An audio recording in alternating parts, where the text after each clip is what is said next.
우리 구약 성경에 보게 되면은 아브라함이 하나님으로부터 소돔과 고모라 땅에 멸망이 예고된 것을 듣게 되잖아요. 그죠? 근데 소돔과 고모라 땅에는 누가 있던가요? 어떻게 보면은 자신의 후계를 이어갈 수 있는 롯이 거기에 있었다는 거예요. 그런데 아마도 하나님께 이런저런 기도를 했지만 하나님의 소돔과 고모라 땅이 죄악이 너무나 만연되어 있기 때문에 심판의 그 섭리를 비껴갈 수가 없었다는 거예요. 그래서 소돔과 고모라 땅이 불과 유황으로 마치 비같이 내리꽂아서 멸망당하는 장면을 우리가 보게 되곤 한다는 거죠.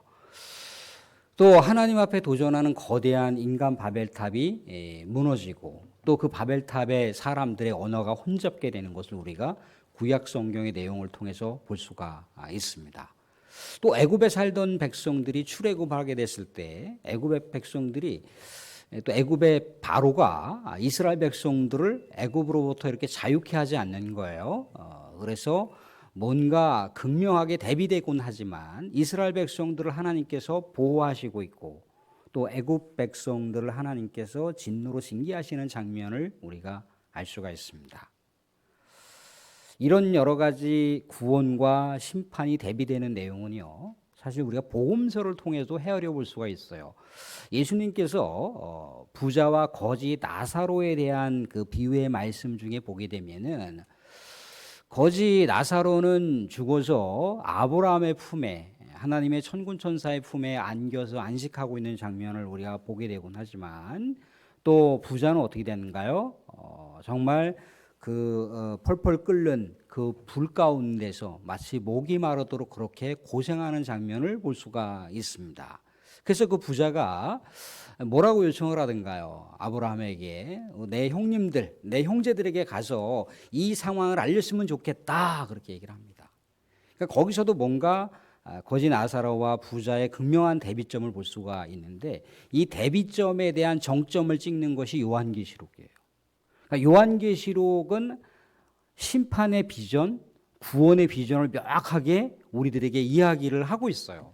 근데 이 요한계시록이 너무나 무시무시하기 때문에 감히 이 책을 보기가 굉장히 어렵다는 겁니다. 보기를 꺼려해요. 그리고 이 요한계시를 너무나 막 이렇게 알레고리컬하게 막 뭐 환상과 뭐 계시와 막 그런 것으로 너무나 이렇게 확대해서 해석을 해버리게 되면 크게 혼란과 문제가 생길 수가 있다는 겁니다. 다만 우리가 오늘 본문을 통해서 알 수 있는 건 뭐냐면 구약에서 구원과 심판의 대비점, 복음서에서 구원과 심판의 대비점이 요 요한계시록 15장 1절부터 그 이후의 내용 가운데도 비슷한 맥락의 모습으로다가 나오더라는 거죠. 오늘 말씀 가운데 보면은 재앙에 대한 이야기가 나옵니다. 마지막 재앙에 대한 이야기가 나오는데 마지막 재앙 가운데는 어떠한 심판의 내용이 나타나고 있느냐면 2절을 보시면 이런 심판의 내용을 볼 수가 있습니다. 또 내가 보니 불이 섞인 유리바다 같은 것이 있고 짐승과 그의 우상과 그의 이름의 수를 이기고 벗어난 자들이 유리바닷가에 서서 하나님의 검은고를 가졌다라고 나와 있어요. 그러니까 불 섞인 유리바다 같은 것. 그러니까 진노의 불이 막 보이는 거예요. 진노의 심판대에 놓여 있는 대상들을 이 검은고 켜는 자들은 바라보고 있다는 겁니다. 그러니까 이중적인 어떤 내용들을 볼 수가 있는 거죠. 하나는 진노의 심판을 받고 있는 대상들이 보이는 것이고 하나는 진노의 심판 그 대상 가운데서 벗어난 자들이 하나님을 찬송하고 경배하고 있는 장면인 거예요. 그러면 이렇게 하나님의 진노의 불 가운데 놓여질 자들이 과연 어떤 자들이냐라고 했을 때 다시 2절 말씀을 보시면 이런 얘기를 볼 수가 있습니다. 짐승과 그의 우상과 그의 이름의 수, 짐승을 숭배한 자들, 짐승의 수를 받은 자들은 진노의 불 가운데 심판 가운데 놓여지게 된다라고 하는 얘기를 해주고 있어요. 짐승의 수, 우상을 섬기는 자들, 하나님의 뜻에서 벗어난 자들이죠. 하나님의 말씀을 떠난 자들이에요. 의식적이든 무의식적이든 간에 사탄의 말을 추종하고 사탄을 이롭게 하는 세력 가운데 빌붙어서 살아가는 자들을 이야기합니다. 살아가면서 우상이라고 하는 것은 제가 계속해서 말씀을 통해서 거듭거듭 우리가 헤아려 보는 것은 뭐냐면 눈에 이렇게 가시적으로 보여지는 어떤 뭐 목석이라든가 나무로 만든 상이라든가 아니면 금속의 주저틀로 만들어냈던 그런 상이라든가 아니면 돌을 깎아서 만들어냈던 어떤 석상이라든가 꼭 그것만을 이야기하지 않습니다. 내가 이 세상을 살아가면서 하나님을 내 인생의 주인으로 고백을 해야 되는데 하나님을 내 인생의 주인으로 고백하는 것 말고도 마치 내 인생을 이끌어가는 강력한 그것을 주인 삼아서 살아가는 모든 것, 그게 우상이 될 수가 있다는 거예요. 내가 이 세상 가운데 우리 하나님을 고백하고 있고 주 예수 그리스도의 십자가를 우리가 노래하고 있지만 내 삶의 중심도 그렇게 이끌어가고 있는지, 내가 일평생 동안 살아가는 삶 속에서 우리가 공동체적으로 예배를 드릴 때는 하나님을 경배하고 찬양하고 예배를 드리지만 내가 일상생활을 살아가는 삶의 내용들, 삶의 형태들을 보게 되면 과연 나는 진정으로 하나님을 경배하는 삶을 살아가고 있는가? 내가 하나님만큼 경배하고 있는 어떤 세상의 것들이 있다면 그게 다 우상이 될 수가 있다는 거예요. 심지어 내가 세운 목표도 우상이 될 수가 있어요. 내가 세운 계획도 우상이 될 수가 있습니다. 하나님이 우선시 되지 않으면 그것이 우상이 될 수 있어요. 심지어 나 자신도 우상이 될 수가 있다는 겁니다. 그런 자들은 어떤 자들이라고 얘기합니까? 이런 자들이 우상의 이름을 가진 자들, 짐승의 수를 가진 자들입니다. 세상의 모래성과 세상의 바벨탑이라고 하는 것은 어떻게 됩니까? 그 모래성이라고 하는 건 아무리 쌓아봐야 무너지게 돼 있다는 거예요. 그죠? 바벨탑이라고 하는 것도 이미 하나님의 진노의 징계를 받은 바벨탑인 거예요. 그죠? 그런데 진노의 이 불이라고 하는 것은 세상에서 우리가 하나님만큼 추구했던 모든 것들은 다 진노의 심판의 대상이 될 수가 있어요. 사랑하는 사람들, 여러분들의 인생을 총체적으로 모래성에다가 다 투자하는 사람은 없다는 거예요. 그죠? 바벨탑이라고 하는 것이 언제 어떻게 안개처럼 사라질 수밖에 없는 것인데 그것에 우리의 인생을 송두리째 바치고 살아가는 사람들은 없다는 거예요. 그런데 세상 사람들은 이렇게 살아갈 수가 있지만 우리 믿음의 사람들은 이렇게 살아가서는 안 되는 거거든요. 끝이 있는 인생이라고 하는 것, 세상에 분명히 하나님의 진노의 징계가 있다라고 하는 걸 우리가 헤아리고 살아가게 됐을 때 물론 필요 충분 조건에 따라서 그것을 추구할 수 있지만 하나님만큼 그것을 우상으로 삼아서 어리석게 그것을 추종하고 그것을 추구하며 살아가는 것은 굉장히 신앙적으로 위험한 것이라고 하는 것을 오늘 말씀 가운데 경각심을 가지고 얘기를 해주고 있습니다. 그런데 이런 자들과는 다르게 우상과 그의 이름의 수를 붙들고 살아가는 자들이 아니라 다시 2절 말씀 보면 그의 우상과 그의 이름의 수를 이기고 벗어난 자들이 있다는 거예요. 이런 자들은 하나님의 진노와 징계의 불 가운데 그렇게 심판을 받는 대상들이 아니고 그 심판을 받는 그 상황 속에서도 우리 하나님을 경배하고 찬양하고 구원의 감격 때문에 노래를 부를 수 있는 자들이라고 얘기를 하고 있습니다. 자, 이런 자들은 어떤 자들인가요? 우리가 말씀 가운데 헤아려 볼 수 있는 것은 뭔가요? 길이요 진리요 생명이신 예수 그리스도를 신실하게 의지하며 그 예수 그리스도께서 주신 생명의 말씀을 주옥과 같이 내 심령에 새기고 살아가는 자들을 얘기합니다. 세상의 권세와 하늘의 영들의 뭔가 유혹이 와도 뭔가 우리를 공격해 오더라도 나는 오직 주 예수 그리스도의 이름을 결연하게 붙들고 살아가려고 하는 자들.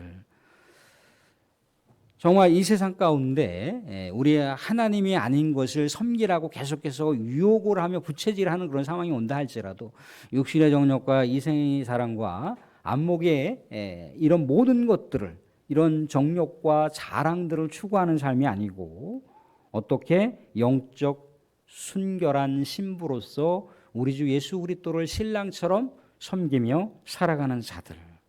이런 자들은 어떻다는 겁니까? 심판의 상황 속에서도 우리 하나님의 구원의 노래를 부를 수 있는 자들이라고 얘기를 하고 있어요.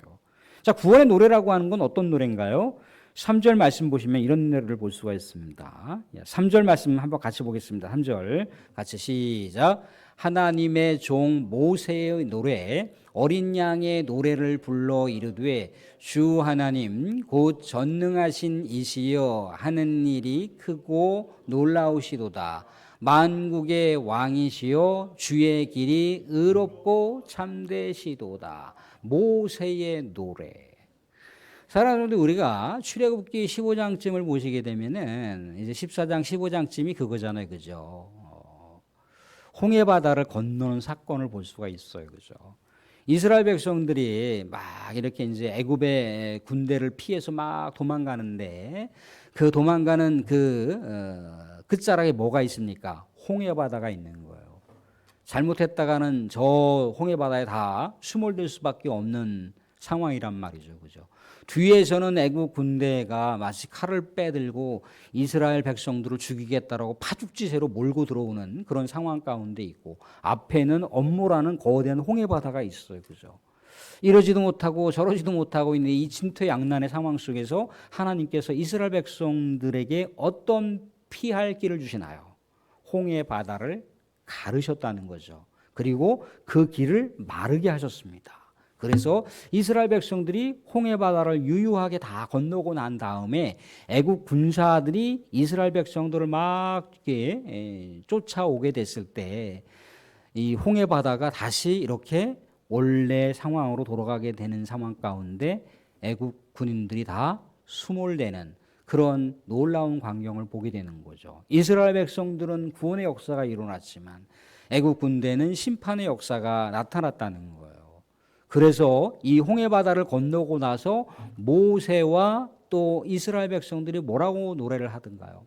하나님은 우리의 구원이시오. 하나님은 우리의 힘이시오. 우리의 능력이시오 하면서 하나님을 막 찬양하고 경배하며 덩실덩실 춤을 추는 광경을 우리가 볼 수가 있더라는 거죠. 그죠? 하나님을 바라보면서 하나님을 의지하면서 하나님의 말씀에 따라 그 인도하시는 길을 정말 치열하게 붙들고 살았더니 끝내 그 역사는 어떤 거였다는 거예요? 구원이었다는 거죠. 그것은 승리였다는 거예요. 그래서 그들이 부를 수 있는 노래가 모세의 노래예요. 모세의 노래. 그런데 이 모세의 노래를 신약에서는 뭐라고 얘기합니까? 어린 양의 노래라고 얘기하고 있어요. 어린 양의 노래. 요한계시록이 기록될 당시만 해더라도 정말 무지막지한 네로 황제를 비롯해서 도미티아누스 황제가 마치 이 네로가 죽었다가 다시 살아난 네로와 같은 그런 모습으로 믿음의 백성들을 그렇게 정말 핍박과 그 순교로 내몰았던 그들 앞에서 정말 그들이 불굴의 의지로 타협하지 않는 그런 신실함으로 우리 예수 그리스도의 그 존귀한 이름을 붙들고 내가 순교를 당하는 한이 있더라도 내가 예수 그리스도의 그 존귀한 이름을 내가 포기하지 않겠어요 라고 하면서 화형도에 처형당하거나 참수형으로 처형당하거나 사자밥이 되거나 그런 수많은 믿음의 백성들이 있었다는 거예요. 또 여전히 순교를 당하지 않았지만 고통 가운데 핍박 가운데 있었지만 예수 그리스도의 존귀한 이름을 세상의 그 어떤 것과 바꾸지 않겠다라고 결연하게 믿음의 길을 갔던 사람들, 이런 자들이 바로 어린 양의 노래를 부를 수 있는 자들이라는 거예요. 사랑하는 여러분들, 이 세상 가운데 하나님의 심판의 계획은 이미 정해져 있어요. 심판의 계획은 분명하게 기록되어 있다는 거예요. 이 심판을 비껴갈 수 있는 대상은 그 어떤 대상도 없어요. 그런데 모든 사람들이 다 심판 앞에 놓이지만 이 심판으로부터 구원받을 수 있는 사람이 있다는 거예요. 이 심판으로부터 구원받을 수 있는 사람은 예수 그리스도의 이름이 심령 가운데 심장에 새겨진 자들. 그런 자들은 이렇게 모세의 노래, 홍해 바다를 건넜던 이스라엘 백성들이 모세의 노래를 불렀던 것처럼 이렇게 수많은 여러 가지 핍박과 고통 속에서도 어린 양 예수 그리스도의 승리의 찬가를 부를 수 있는 자들이 바로 믿음을 지켰던 자들이라는 거죠. 이 노래는요, 그저 세상 가운데 부르는 그런 노래하고는 다릅니다. 정말 어떻게 보면 굉장히 긴박한 죽음의 상황, 위기의 상황 속에서 아이고야 죽겠구나라고 하는 그런 상황인데 그 죽음으로부터 하나님께서 구원시켜 준 거예요. 그 죽음으로부터 건짐받은 사람들이 부를 수 있는 노래였다는 거죠. 그래서 4절에도 보시면 이런 얘기를 볼 수가 있습니다. 주여 누가 주의 이름을 두려워하지 아니하며 영어롭게 하지 아니하오리까 오직 주만 거룩하시니 이다 주의 의로우신 일이 나타났으며 만국이 와서 주께 경배하리라 하더라. 사랑하는 사람들, 요즘에 예수 그리스도를 믿는 믿음에 대한 의식, 또 예수 그리스도를 온전하게 잘 믿지 못함으로 인해서 하나님의 심판, 하나님의 진노, 하나님의 징계가 있을 것이라고 하는 걸 우리가 얼마나 의식하면서 살아가나요? 굉장히 이건 중요한 우리의 신앙의 물음표일 수가 있습니다. 너무나 세상이 죄악 가운데 만연되어 있기 때문에 우리 믿음의 사람들도 그 죄악과 이게 의식적이든 무의식적이든 타협하고 있는 것에 대한 상황을 몰라요. 분별력을 순간 상실해버리는 순간 우리가 죄악 가운데 물들어가고 있는, 마치 내가 예수 그리스도의 그 순결한 신부로서 분별력 있는 삶을 살아가는 것이 마비가 돼버려요. 영적인 자정 능력을 우리가 상실해버리는 것은 순식간이라는 거예요. 그러니까 죄가 죄인지도 모르는 둔감한 시대를 살아가고 있는 거예요. 사랑하는 사람들, 우리가 과거를 좀 비교하긴 그렇지만 과거에 이렇게 뉴스에 보도되는 거 보세요. 막 살인사건이 그렇게 막 만연하지 않아요. 그죠? 막 청소년 범죄가 막 가득하지 않단 말이죠. 그죠? 도둑질 하더라도 그냥 벌벌벌 떨고 그냥 도둑질만 하지 사람을 죽이거나 사람을 해치거나 그런 경우는 극히 드문 경우만 이렇게 보도되곤 한다는 거예요. 근데 요즘에는 너무나 마치 촉법소년까지 막 얘기 등장하면서 마치 10대 소년들, 10대 초반의 그 소년들이 막 범죄를 저지르는 행위를 보세요. 성인 범죄를 능가하는, 정말 이게 사람으로서 할 짓인가? 라고 하는 그런 범죄의 영역들이 우리가 살고 있는 세상 가운데 버젓이 일어나고 있는 거예요. 사람을 마치 파리 목숨 취급하듯이 죽이는 경우가 오늘날 우리가 살아가고 있는 세태잖아요. 전쟁의 상황을 보세요. 전쟁의 상황 가운데도 수많은 사람들이 죽어나가는 이 비극적인 어떤 상황들을 우리가 마주하고 있는데 여전히 전쟁을 계속해서 지속하려고 하는 대상들은 어떻습니까? 이것에 대해서 너무나 둔감한 거예요. 수많은 사람들이 죽어가고 있고 수많은 사람들이 가족이 파괴되고 있고 수많은 사람들이 정말 인권 유린으로 인해서 수많은 어린 생명과 수많은 여성과 수많은 노약자들이 정말 인생의 끝자락 가운데 놓여있는 이 고통 가운데 있다라고 하는 것에 대한 생각이 전혀 없는 거예요. 그러다 보니까 전쟁은 계속해서 지속되는 거예요. 이런 우리가 시대를 살아가고 있습니다. 그런데 세상은 그렇다 치더라도, 세상의 세태는 그렇다 하더라도 과연 믿음의 사람들은 어떠한가? 믿음의 사람들도 마치 뭔가 끝장을 보겠다라고 하는 그런 모습으로 너무나 쉽게 물들어가곤 한다는 거예요. 여기서 얘기하려고 하는 의도는 뭔가요? 우리 믿음의 사람들은 사탄의 거대한 그 역사, 사탄의 거대한 그 힘에 의해서 파생되는 수많은 죄악 가운데 분별력을 가져야 된다라고 하는 것을 강조하고 있는 거예요. 죄와 너무나 쉽게 타협하는 것에 대해서 우리 믿음의 사람들은 영적인 영민함을 가지고 민첩하게 대응해야 된다라고 하는 걸 각성시키기 위해서 오늘의 말씀이 주어진 겁니다. 우리가 여전히 신앙의 순결한 지조를 지킨다라고 하는 것이 굉장히 어려운 시대를 살아가고 있어요. 그런데 분명한 것은 신앙의 순결함을 지키고 살아가야 될 때 그것이 바로 우리 신앙의 아름다운 모델이 된다는 거예요. 신앙의 표대가 된다는 겁니다. 사랑하는 사람들, 순결한 믿음의 길을 걸어가는 백성들은요, 순교의 상황이 온다 할지라도 그 순교자는 죽지 않습니다.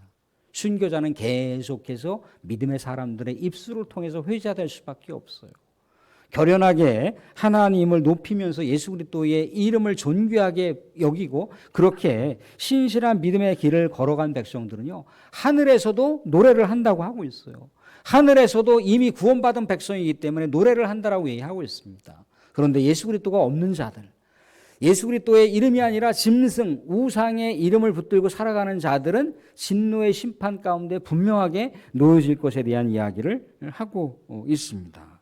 사랑하는 성도님들, 하나님의 구원과 심판은 분명하게 약속을 하고 계시듯이 이렇게 기록되어 있다는 겁니다. 사랑하는 성도들, 불 섞여 있는 그런 진노의 불 가운데 우리가 살아가는 것이 아니라 검은 고를 타면서 하나님의 구원과 하나님의 놀라운 은혜 가운데 감격에 사로잡혀 마지막 날 우리가 이 세상 가운데 하나님의 진노와 심판이 온다 할지라도 하나님을 노래하고 예수 그리스도의 존귀한 그 이름을 영원토록 찬양하는 존귀한 백성의 길을 계속해서 지향하시며 그것을 추구하며 그 하늘의 놀라운 비전을 우리가 잊지 마시고 이 땅 가운데 지조 있는 신실한 믿음의 백성으로서의 정체성을 잃지 않고 하나님을 높이며 주 예수 그리스도의 이름을 이 땅 가운데 폄훼하거나 훼손시키는 것이 아니라 주 예수 그리스도께서 나를 살리셨고 나에게 영원한 생명을 주셨고 나의 영원한 미래를 보장하시고 나의 영원한 비전을 주신 분이라고 하는 것을 우리의 심령에 각성하신 채로 늘 언제나 주님을 높이고 주 예수 그리스도의 복음을 증거하는 복된 성도가 되실 수 있기를 주님의 이름으로 축원드립니다. 아멘.